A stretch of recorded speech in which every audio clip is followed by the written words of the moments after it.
Bagi Anda yang ingin memulai bisnis porang, bersiaplah untuk mendapatkan hasil panen hingga lebih dari 176 juta sekali panen. Tentu saja ini bukan hal yang mengherankan, karena komoditi porang sedang banyak dicari saat ini.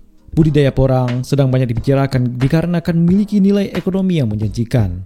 Ketika lahan sudah tersedia, langkah pertama atau hal yang paling penting harus Anda siapkan yaitu memilih bibit porang. Biasanya, para petani porang khususnya bagi pemula masih ragu atau merasa kesulitan dalam memilih bibit porang. Bibit porang tidak hanya memiliki satu jenis saja, melainkan terdapat berbagai jenis yang bisa ditemukan di pasaran. Bagi petani pemula, bisa mencoba 3 jenis bibit porang yang direkomendasikan untuk memulai budidaya porang. Akan tetapi, dari 3 jenis bibit yang akan kita ulas, ada beberapa perbedaan diantaranya yaitu modal dan juga dari hasil panennya. Berikut 3 jenis bibit porang yang cocok untuk pemula. Pertama, yaitu bibit umbi porang. Umbi porang merupakan jenis bibit yang masih belum layak untuk dimasukkan ke umbi produksi atau umbi pabrik, sehingga umbi tersebut masih bisa digunakan sebagai bibit. Namun, kelebihannya adalah kita bisa lebih cepat panen. Dalam satu musim kita bisa memanen umbi produksi sekitar 2 kg dan selain itu juga kita bisa mendapatkan katak atau bibit katak. Bibit umbi yang terbaik itu adalah yang berumur mencapai 7 bulan ke atas setelah ditebang pohonnya. Yang kedua yaitu bibit katak. Ya, bibit katak merupakan salah satu jenis pilihan bibit porang yang paling sering juga digunakan.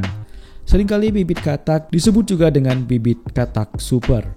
Bibit katak super adalah salah satu jenis bibit katak yang mempunyai kelebihan tersendiri daripada bibit katak yang lainnya. Bibit katak super biasanya sering ditemukan di tengah batang karena memang letak bibit katak ini berada di tengah-tengah dan mempunyai bentuk lebih besar. Dinamakan bibit katak super karena diambil dari porang yang sudah tua dan memiliki keistimewaan. Dari bibit katak ini kita bisa memanen selama 1 musim untuk bisa menghasilkan umbi sekitar 5 on hingga 1 kg. Yang ketiga yaitu bibit biji bunga porang jantan. Ya, bibit ini bisa diambil dari bunga porang yang sudah tua kemudian dikupas.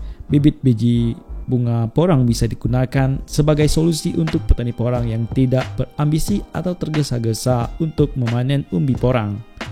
Jadi bibit ini bisa untuk investasi jangka panjang.